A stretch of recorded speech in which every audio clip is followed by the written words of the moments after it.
Fans, I know everybody had to have an amazing week because this week football was not in training camp. They weren't in preseason. They were officially back. This has been the beginning of week 1 of the 2020 NFL season. So, of course, we are diving in to all NFL news right here and now. So, per usual, you guys know that we keep close tabs on the Tampa Bay Buccaneers. We hop on their press conference calls, chat it up with Bruce Arians, the players that hop on throughout the week. So we'll lead off with all the activity that's taking place when it comes to Coach Arians. We know that a lot of teams, even though we just celebrated Labor Day weekend, they didn't really take much of a vacation. Coach Arians came in on this week and kind of let us in on his emotions of signing Leonard Fournette, what he's looking forward to when it comes to week 1 versus the Saints. And, is COVID throwing him off at all in terms of protocols and procedures? And what are the last minute protocols and procedures that have been put in play when it comes to entering the 2020 NFL season? Well, Coach Arians, we know he's a very simple to the point guy, and he said the only difference that he can really think of is when it comes to traveling, they're not going to be meeting up for team dinners at nice restaurants and kind of having that bonding moment. And if anything, if you guys recollect that I mentioned during training camp, he said that was one of the only other awkward things is that guys, when it's time to have lunch, that's when they come together, they chat it up. New guys get to know vets get to know new guys. So he's like, that's probably been the oddest thing so far is just like, what eating was then versus now we're not collecting up all together, hanging out and getting to know each other as much. So when they hit the road, they will not be doing any team dinners. They will be staying to their rooms and making sure that they're minimizing their chance of catching COVID while they are out on the road. And he said, we're not like baseball, so we're not going to be out for days on end. He's like, we fly in, we have a job to do, we get it done the next day, we fly right out. So he's not too concerned with anything when it comes to COVID. Now, we know that we had our first NFL game of the season last night, Kansas City Chiefs versus the Texans. And, we asked Coach Arians, did you learn anything from watching last night's game, anything that you're going to take into Sunday's game? And he's like, honestly, I'm just obviously going to wear the mask. I'm going to wear sunglasses. His biggest concern is making sure that his sunglasses are not fogging up due to that mask on his face on Sunday. Now, everybody's wondering what's going on with Mike Evans. At the top of the week, we kind of heard that he was working through another hamstring injury.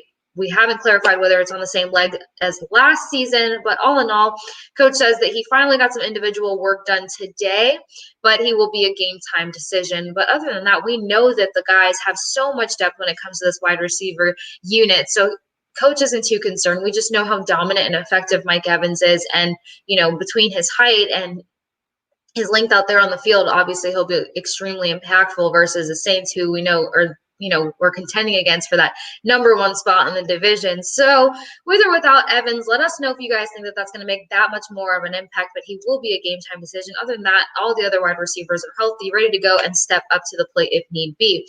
Now, we know that teams are able to add guys up to practice or pull guys from practice squad up onto the roster when it comes to game day, just to have that extra cushion in case any guys test positive or, injuries ended up working out in opposite direction for them. So Coach said that he will be pulling 2 guys up from practice squad just to be safe until test results come in. And as for the team's confidence heading into week 1, what does that look like? What is it in comparison to last season? He said, I think our guys showed up to training camp with confidence coming out the gate. They've had it since the end of last season, especially defensively, the way they finished up the season. Now, offensively, it's just a matter of getting on the same page. They have all the confidence in the world because everybody believes in each other. They just have to put in the work so that we have plenty of swagger when we step out onto that field.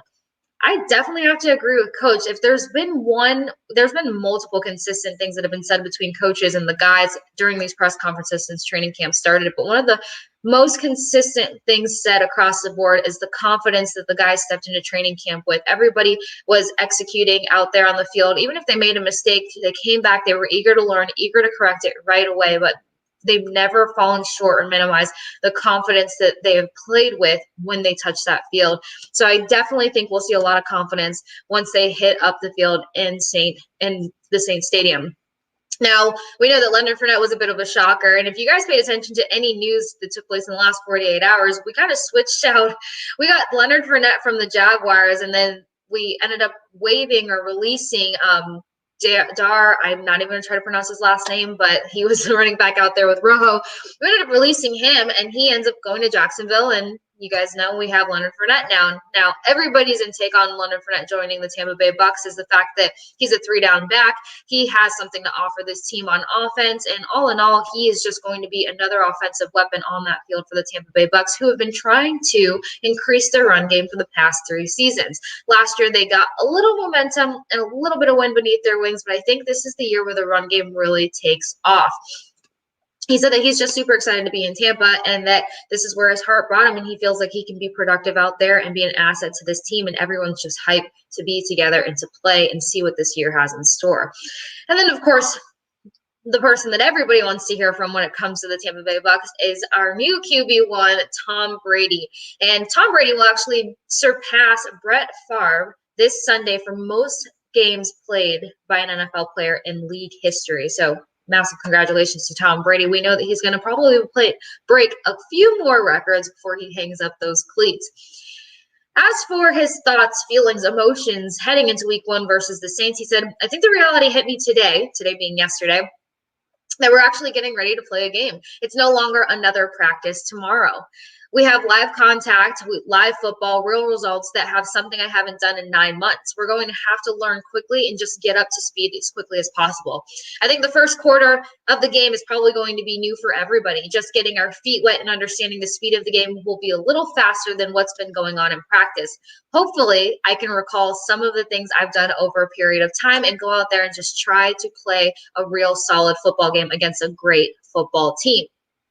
Now, the only concerns, and it's not really a concern as to Tom Brady's concern because he didn't bring it up, but when he was asked about the nonverbal communication and how that is getting better or worse or where that's at, he said, it's getting better, but I think it's going to be something that's going to be worked on consistently throughout the season. We're in different times right now. If you guys recall me mentioning the other week, the last time we got an opportunity to talk with Brady, he was just kind of saying, you get so used to at least reading somebody's mouth out there when you're talking and discussing plays and, what you're about to do next on the field. And that's now removed with the mask being put on everyone's face. So the communication style has changed a little bit. It's just going to get to a point where they have to get into a rhythm of just kind of knowing what's about to happen next or just getting a better ear on them. Because Kansas City, they had fans in the stands last night, but we'll still figure out what's going to take place when it comes to the Bucs in particular. But if they do end up having fans between the mask and fans in the stands and then all the other noise outside, is going to be something that they're going to have to get better with and just overcome. Now, Brady also mentioned that I'm just trying to work as hard as I can at it, talk to my coaches, talk to my teammates so we all are on the same page. It's a big challenge because there's no margin for error when you play a great football team. The Saints have proven themselves to be that for a long time. They have a very good offense, a great defense. They're always well prepared. They don't beat themselves. We're going to have to go out there and play a great football game. So if there's anything we know that the Bucs are going to make sure that they don't do this season is play against themselves, put themselves in positions that are just completely unwinnable and, try not to overwork their defense, although their defense is up to the challenge, because I got an opportunity to ask Todd Bowles yesterday on our press conference call, what do you think the defense will accomplish this year if they get an opportunity to not be overworked, not be overused, not spend so much time on the field, because you're going to have a little bit more reliability in a quarterback like Tom Brady. And coach said, you know what, if we're not on the field, we're not making plays. That's our job, is to be on the field and try to get stops and turnovers for the offense. We don't mind how long we're out there. We just have to have results while we're out there. That's our focus, and that's our goal, to have results every time they touch that field. So it doesn't matter how long the defense is playing this year, but they are also going to work on outworking against themselves and getting their hands on some balls. If you guys paid attention to the statistics last year, they got their hands on a lot of balls, but the turnover and the interception and the getting it, towards the other end zone, they want to get more of that done this year. The Bucs do face off with the Saints this Sunday at 4:25 p.m., so be sure to tune into that, and let's see which way the pendulum swings when it comes to that number 1 slot in this division. Now, for people finding new homes in the NFL, we know that Jadeveon Clowney is somebody who is a force to be reckoned with when you line him up on that D-line. And the fact that he's bounced around as much as he has been pretty surprising, but he's battled through a lot of injuries since the beginning of his career. All in all, the Tennessee Titans decided to sign him, but people were kind of getting a comedic kick out of this because a lot of guys were reaching out, FaceTiming, calling him, trying to get him deals with their teams, and he ended up making Tennessee his new home. The Browns give Hunt a 2-year, $13 million extension. Adrian Peterson finds his new home with the Detroit Lions on a 1-year, $1.05 million deal. DeAndre Hopkins and the Cardinals come to a 2-year, $54.5 million extension with $42.5 million guaranteed.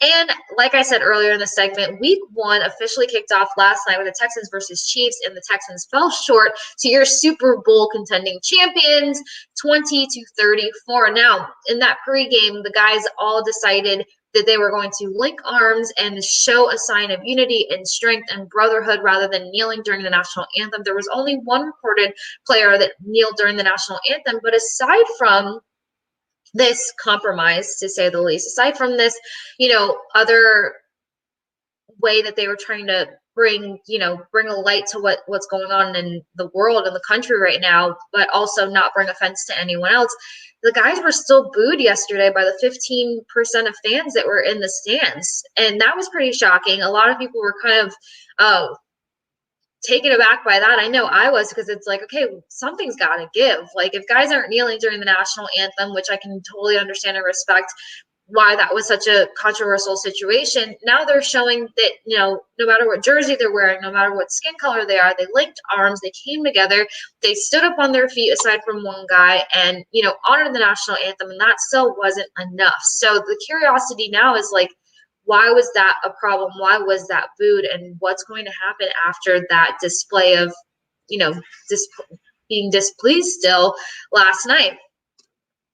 Takeaways from last night's game. We know that Travis Kelce, as well as Patrick Mahomes, got large contract deals to stay in Kansas City and make sure that home stays their home. But there's a running back on their mind, number 25, that really just kind of blew everyone's mind last night for his frame, for his stature. Travis Kelce said he moves people. His strength is like my frame, my size as a tight end. He's a bit of an undersized running back. So they're looking forward to what he's going to offer the team throughout the rest of the season, what stats he's going to end up putting up on some teams out there. But they're still feeling themselves after winning the Super Bowl, and they say that they have a lot of gusto to continue out through this 2020 season. Stick with us as we go to a quick commercial break. When we get back, we break down some NBA and NHL.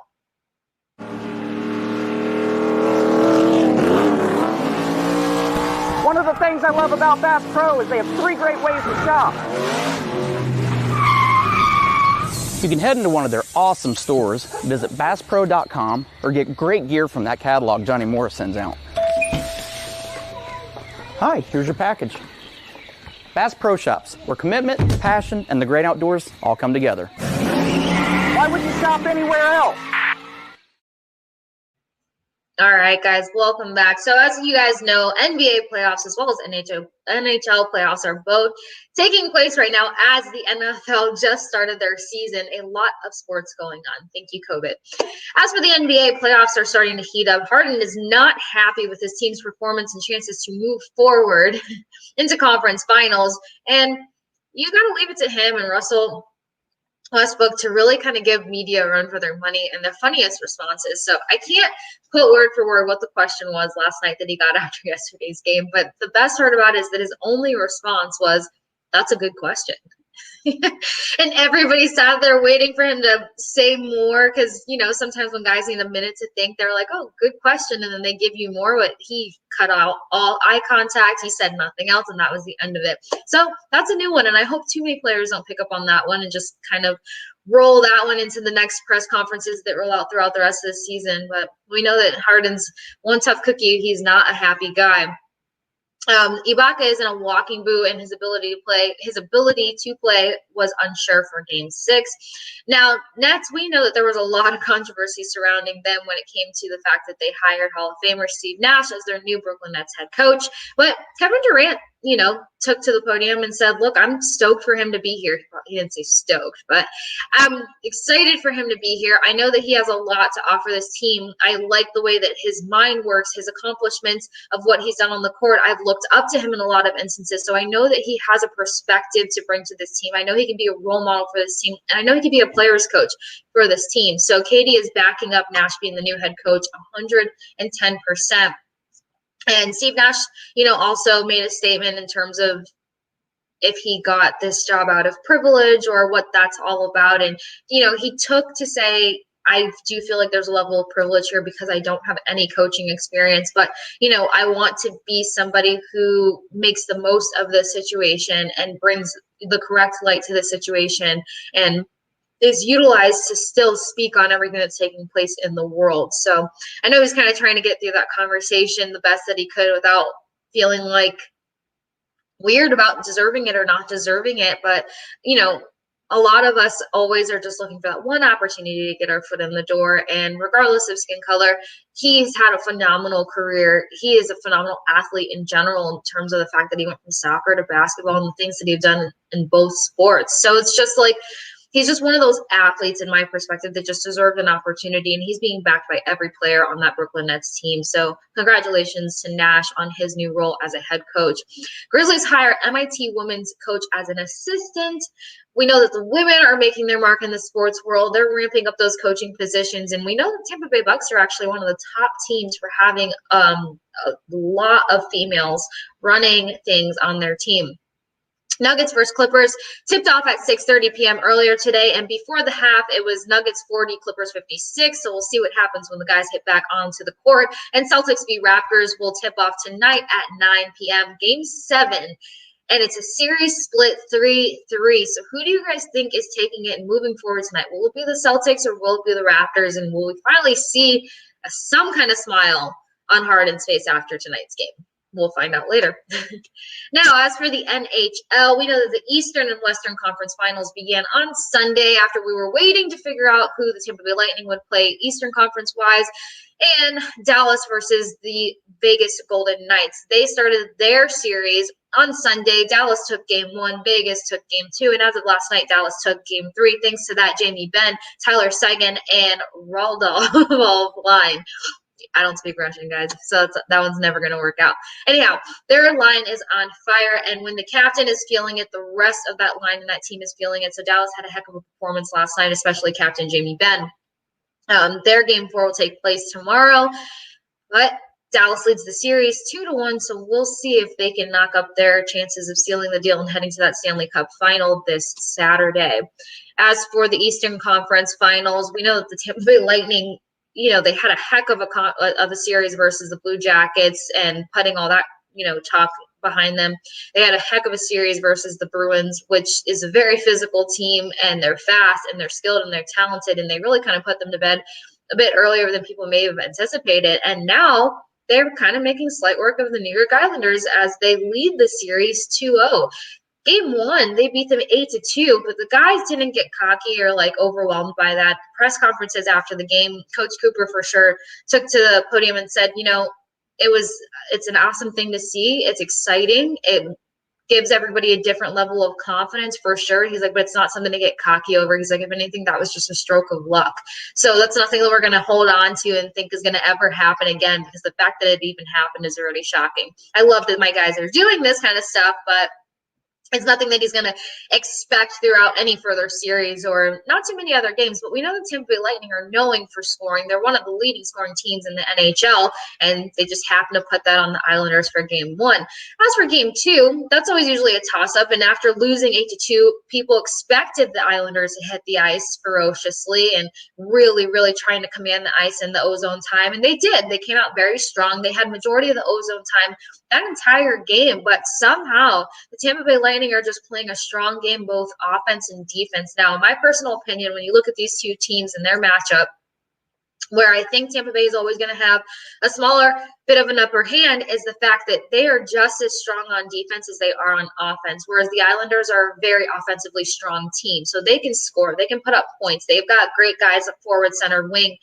But as for any very dominant or known defensemen that really shake things up back there, that position just there's no one that really screams out to me when you look defensively in comparison.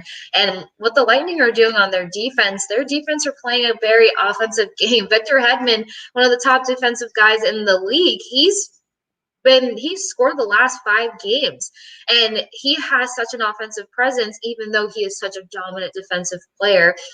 Eric Chernak, he coach made a comment about him saying that he has blossomed so much into such a strong defensive player. You can tell when Eric's on the ice when it comes down to PKs. He's such a strong presence out there for penalty kills. He's such a strong presence out there for blocks and making sure that, they minimize the chances of the other team scoring. And then Sergachev, he's also another defensive player who has a confidence when it comes to shooting the puck as well. So they're a bit more of a wholesome team when it comes to offense and defense. And all the guys have kind of said in each of their press conferences, we're just playing really good hockey right now. And there's no line that's particularly better than the others. Just all four lines are playing heavy, good hockey. And as for Coach Cooper, we know he's known for shifting up those lines, and he has made some shift changes that would throw anybody for a loop. The defensive pairings have changed up tremendously, and they swapped throughout the entire game. And then we know that Kucherov, when he came out of the game in game 2, Cirelli kind of stepped into that position. And then also, or not game 2, excuse me, game 1, but game 2, Kaloran got ejected for a hit that he put on New York Islanders Nelson, and that actually costed him a game 3 suspension. So Game 3, New York Islanders versus Tampa Bay Lightning takes place right now. Actually, the puck probably dropped 20 minutes ago. Alex Killorn will not be joining his team after the hit on Wednesday from Game 2, and Braden Point was a game-time decision. So, not that I can tell you guys here if Braden Point is on the ice, but hopefully he is, because they've only been dressing out 11 forwards and 7 defensive men. We will see what the results are tonight, but can the Tampa Bay Lightning make it a 3-0 series lead, or the New York Islanders finally strike hot and get a point on the board? As for Eastern Conference, Western Conference, we know, who do you guys want to see in the Stanley Cup final? Would you want to see the Lightning? Would you want to see the New York Islanders? Would you want to see Dallas? Would you want to see Vegas? Let us know in the comments below in the messages. We are actually going to do some projections in terms of who's more than likely to end up in that Stanley Cup final in probably a little under a week, which is the most exciting part. Stick with us, guys. We'll go to another quick commercial break. When we come back, we break down MLB and soccer. At Taco John's, you can expect one thing, so good, as in quality ingredients used in tacos and burritos made just for you. Every single bite. So good. Expect nothing less at Taco John's. All right, guys, welcome back. So, as for our MLB updates, Dodgers, Peterson returns from paternity list, which will be very helpful for the Dodgers on their path to continue winning out games. Giants released Sandoval, which is actually a fan favorite, so that's going to strike that's going to strike a lot of nerves, the fact that they ended up releasing him. Braves placed right on IL due to back spasms, and then their pitching issues decide to continue mounting up as Malone gets placed on IL as well. So the Braves are trying to figure out a lot of positions at this moment. They're losing some guys to some major or minor injuries. And then as for the Padres, Hosmer fractured his finger on a bunt attempt a couple games ago, and there has been no updates in terms of when he will be heading back in. Now, for soccer, the Orlando Pride signed 7 players to short-term contracts. Defenders Kerry Lawrence, Ali Heron, midfielders Zandy Soar, Denisha Blackwood, Jordan Listro, and Savannah Uvizage. She's got a great name. And forward Kate Haworth. All 7 players will join the Pride for the duration of the fall series. And that's for the duration of the fall series. Alex Morgan, who we know is one of the greatest female players out there, she decided to join Tottenham Spurs on loan. So she should be finishing out the fall overseas. Sources confirm that Morgan's contract runs through the final 4 months of the calendar year, but also contains an option to stay in Tottenham through the end of the season, which ends in May.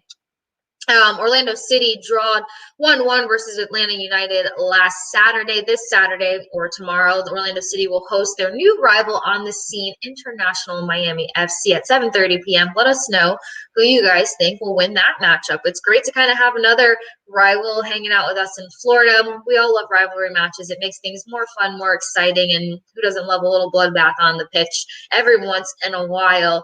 Be sure to comment below. Let us know what games you're most looking forward to. We are in a full swing of all things sports, from soccer, hockey, football, basketball. There's so much going on. If there's somebody in particular that you guys want that breakdown on, we would love the challenge of breaking down. And we will be doing projections weekly for the NFL games coming up. And you can join us to give you pregame and postgame breakdowns for our Tampa Bay Buccaneers starting this Sunday.